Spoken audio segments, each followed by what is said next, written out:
bueno, no se va a poder apreciar y se va a poder ver hipodenso. También vamos a ver que con el tiempo la hemorragia en una tomografía computarizada va a disminuir la densidad, ¿sabes? Va a haber hiperdenso, isodenso y hipodenso. Con la resonancia magnética vamos a ver que nos va a ayudar demasiado en las situaciones, bueno, en ver estructuras. Y vamos a ver que en situaciones agudas, eh, en menos de 24 horas, en T1 y en T2 se va a ver isodenso, en 24 a 48 horas, en T1 se va a ver isodenso y en T2 se va a ver hipodenso. En situaciones sudagudas, vamos a ver que en 3 a 5 días, esto se va a ver hiperdenso en T1 y hipodenso en T2. En cambio, en mayores de 5 días se va a ver hiperdenso en T1 y también en T2. Y en situaciones crónicas se va a ver hipodenso en T1 y hipodenso también en T2. Con respecto al manejo de la patología pituitaria, bueno, es una cuestión de debate en la cual, debido al curso variable de la apoplejía hipofisiaria y la experiencia limitada, el manejo óptimo de los episodios agudos sigue siendo controvertido, pero el manejo siempre se va a hacer multidisciplinario, que van a ser los oftalmólogos, neuroradiólogos, endocrinólogos y los neurocirujanos. El, el objetivo del tratamiento son mejorar los síntomas y aliviar la compresión de las estructuras locales, en particular de las vías ópticas, y también la descompresión quirúrgica es probablemente el medio más rápido para lograr este objetivo. Vamos a ver que el cuadro dramático que presenta muchos pacientes, que probablemente explica por qué la patología pulmonar se consigue una emergencia neuroquirúrgica y casi siempre se trata quirúrgicamente en el pasado.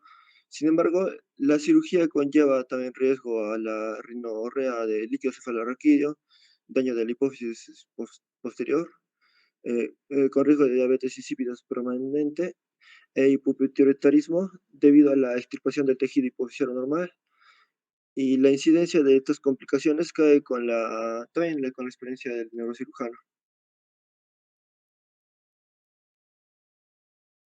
Bueno, la terapia con esteroides es obligatoria en la apoplejía hipoficiaria, dado que la deficiencia de los corticotrópicos está presente en la gran mayoría de los pacientes y puede poner en peligro la vida, tanto si la apoplejía hipoficiaria se trata quirúrgicamente como de forma conservadora. Vamos a ver que estos corticosteroides intravenosos deben administrarse inmediatamente, incluso antes de una posible descompresión quirúrgica. Esto consiste en 50 miligramos de hidrocortisona cada 6 horas o un bolo de 100 a 200 miligramos seguidos de 50 a 100 cada 6 horas por vía intravenosa, em, o también 2 a 4 miligramos por hora por administración intravenosa continua. El abordaje quirúrgico se opta por una opción quirúrgica, casi siempre se recomienda por el abordaje transesfenoidal, como vemos en la imagen, se pasa del seno esfenoidal llegando a la glándula pituitaria. Esto porque permite una buena descompresión de las vías ópticas y estructuras anatómicas en contacto con el tumor, y también porque se asocia a una baja morbimortalidad postoperatoria. En la actualidad, la cirugía transfemoral se realiza habitualmente mediante el desplazamiento del tabique transnasal. Y bueno, se prefiere la extrusión total o del subtotal si el adenoma es invasivo, y el resultado endocrino después de la cirugía hipoficiaria electiva es poco más precario, poco seguro, en pacientes con apoplejía hipoficiaria que en pacientes con adenomas no apoplégicos. Con respecto al enfoque eh, conservativo, vamos a ver que los informes de mejoría clínica espontánea y y reducción de los adenomas hipofisarios apoplejíos sugieren que un enfoque conservador puede ser apropiado en casos seleccionados. En 1995, Maclaren y sus colegas informaron los resultados de un estudio prospectivo en que trataron con apología proximal con esteroides en dosis altas, y solo los pacientes cuya discapacidad visual o alteración de la conciencia no mejoraron se sometieron a cirugía. Y el tratamiento conservador con esteroides fue posible en 7 de 12 pacientes, dejando 5 que se necesitaban cirugía, pero los defectos visuales se resolvieron 6 de los 7 pacientes, y el restante mejoraron.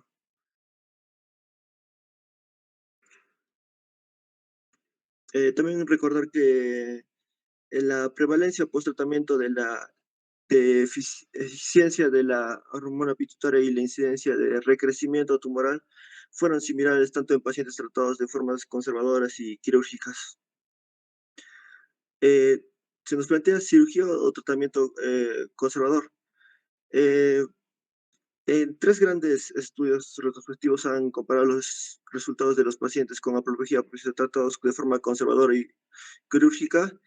Y bueno, en conclusión, al comparar los resultados de la apoplejía hipofisial según el tipo de manejo en estos 3 estudios, los resultados fueron más o menos similares.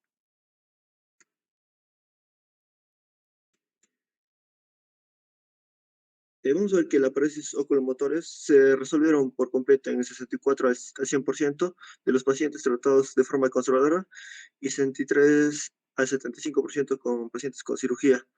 El resultado visual es peor en pacientes con trastornos graves, como ceguera mononuclear y binuclear, independiente de la elección del tratamiento conservador o quirúrgico.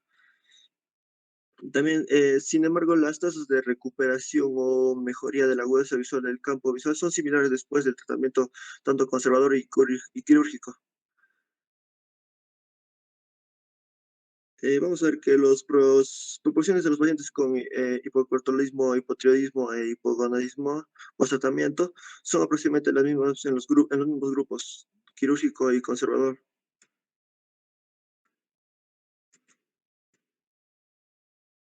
Bueno, otro argumento importante a favor de un abordaje quirúrgico es que la cirugía puede extirpar el tumor pituitario. Sin embargo, también muchos pacientes no tienen restos tumorales visibles después de un episodio de apoplejía manejado de forma conservadora. Por lo tanto, los méritos respectivos de los dos enfoques en términos de control tumoral son actualmente difíciles de juzgar. Con respecto a las directrices del Reino Unido para el tratamiento de la apoplejía hipoficiaria, recientemente se propusieron unas guías en el Reino Unido para el manejo de los pacientes con apoplejía hipoficiaria, en el que se recomienda la descompresión quirúrgica en casos de signos neurooftalmológicos significativos o un nivel reducido de la conciencia drásticamente. Esto parece una opción muy, bueno, razonable si se opta por la cirugía, el momento oportuno es importante. Se cree que los defectos visuales eran una emergencia neuroquirúrgica. De hecho, el resultado es el mismo si la cirugía se realiza durante los 3 primeros días o en la primera semana después del inicio de la apoplejía episiotomal. Esto sin embargo, si el paciente es operado más de una semana después del inicio, el pronóstico de cualquier defecto visual es menos bueno. Esto más en un estudio en el que el 86% de los trastornos visuales mejoraron o se resolvieron cuando la cirugía se realizó dentro de los 8 días, frente al 46,6 que era entre 9 y 34 días.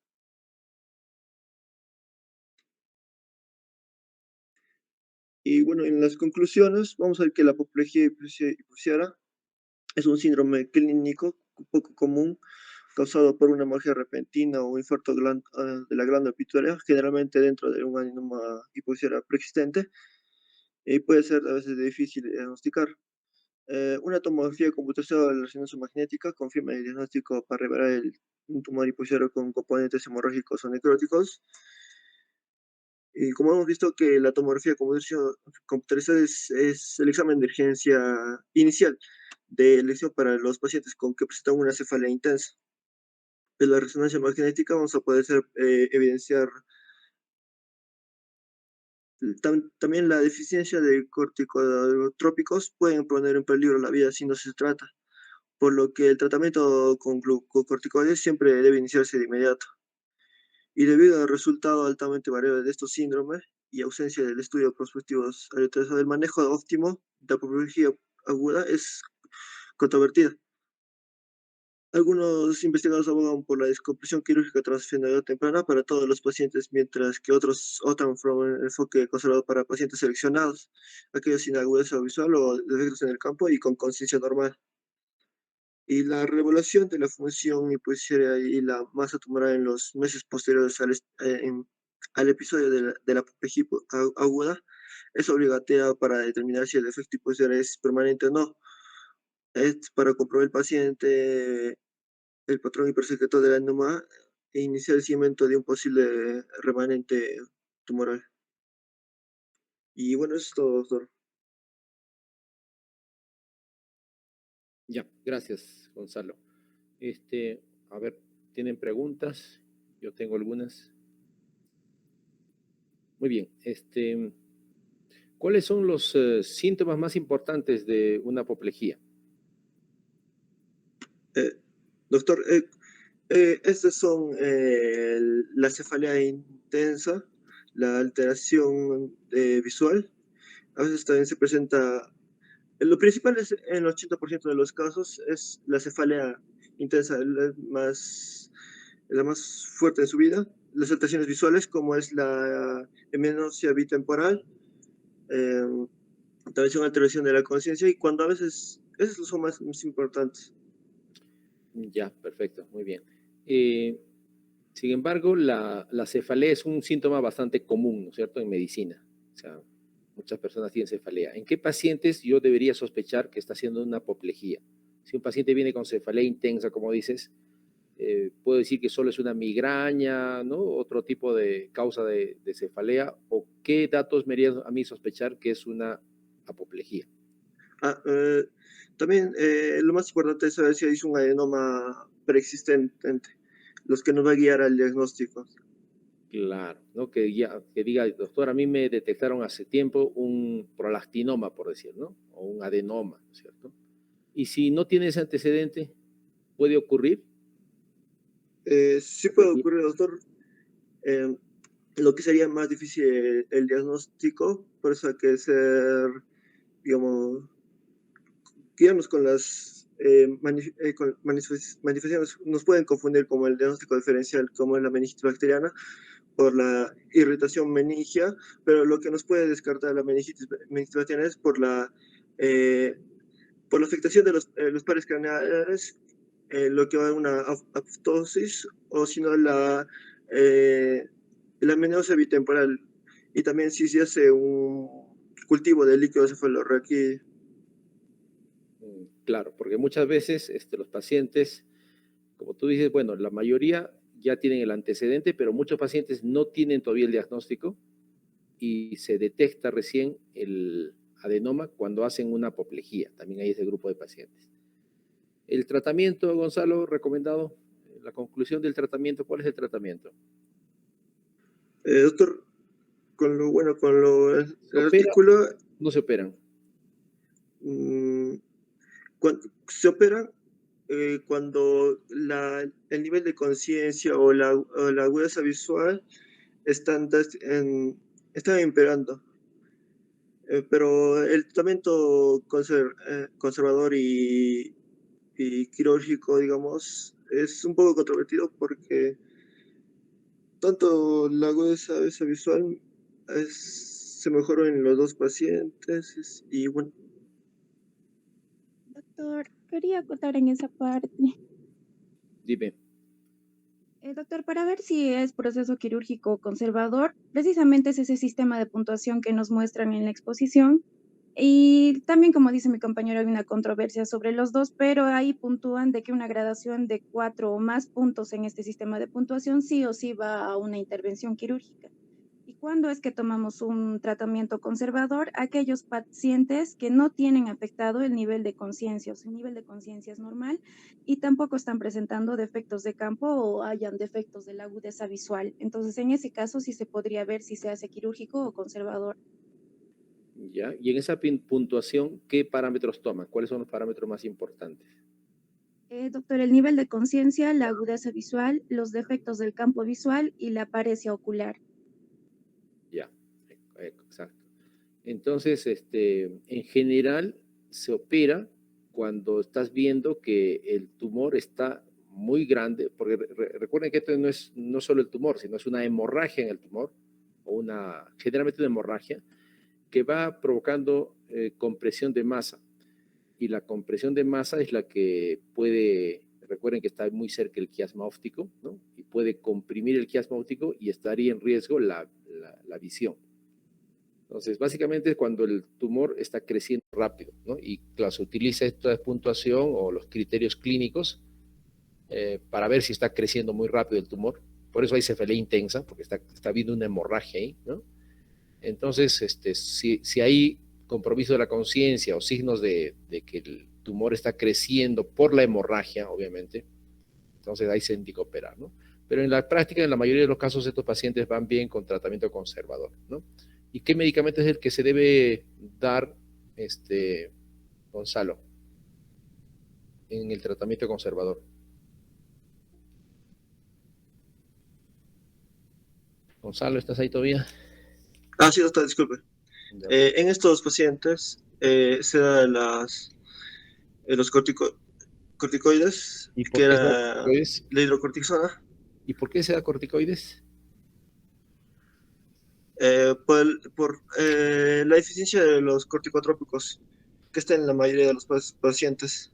Claro, se asume que por la compresión tumoral está haciendo insuficiencia adrenal primaria o secundaria. Secundario. Ya, sí, está bien. Secundaria porque está en la hipófisis, el daño está en la hipófisis, ¿no es cierto? Entonces, daño hipofisiario, ¿no? Entonces, se asume que está haciendo insuficiencia adrenal y como es una emergencia, no tienes tiempo para hacerle pruebas, nada, de frente se le da corticoides, ¿ya? Perdón, no puse grabación. Muy bien, entonces, gracias. Les dejo un pasito de esta parte, ¿ya?